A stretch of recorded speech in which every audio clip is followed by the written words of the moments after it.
Hi, this is Eli Kranzberg, and welcome to this series on GrooveCell, the new drum machine instrument in Pro Tools 2022.04 and later. And this is a long, nice missing element that we needed in Pro Tools for music production. It's got 16 independent, customizable, velocity-sensitive drum pads. We can use our own samples or factory samples. We can get up to 3 samples per layer. And it's also got a built-in 32-step, 16-track sequencer. So you can either program your parts or use the built-in step sequencer for that real drum machine vibe. And it's really fun and intuitive and just at that sweet spot in terms of features where there's not too many and not too little. Now, in this video, I want to kind of do an overview of the big picture and the layout of the main sections of GrooveCell. Now, there's 3 pages. Right now, we're looking at the pads page, and that's this page here where you can play and import samples, and you can configure the settings for the individual pads and tap on them, and of course, get the sounds, or we can hit our MIDI keyboard and trigger them that way, and we can assign the notes to each pad, and we'll get into this in more detail. And then we have the sequencer page over here, which lets us set up the built-in step sequencer with up to 16 tracks here and 32 steps, and there's some great probability features and a lot more stuff to make fun and interesting and inspiring patterns.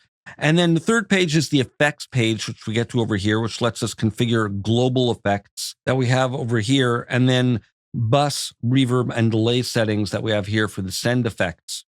Now, we have next to each of these sections a lock button so that when we're changing presets, if let's say we like the sounds of the pads but want to audition different sequencer patterns, we can press the lock button to lock either the pads or lock the sequences or lock the effects. When they're unlit like this, that means they're locked. And we have the presets over here. So if I switch to another setting, the sounds, patterns, and effects will remain unchanged. Now at the sequencer, when we have the power button, I can simply hit play in Pro Tools and it'll trigger the default sequencer pattern associated with this preset.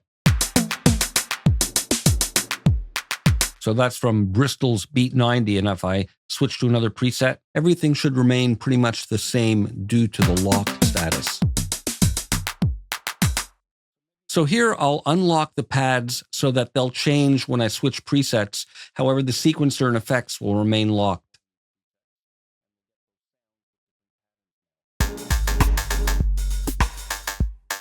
Which may be serendipitous or may not be. It could be inspiring, or you could be chasing yourself down a rabbit hole.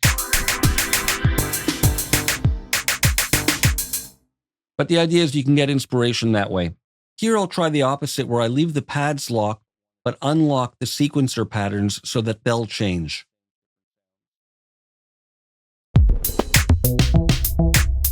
And come up with something interesting like that. Now, each pad we can mute or solo, and as we click on each pad, the settings are updated here. We'll explore these in more detail throughout the videos, but we have some general settings spread over 3 pages, like filter settings, amp envelope, there's even a pitch envelope, sample mapping, and so on.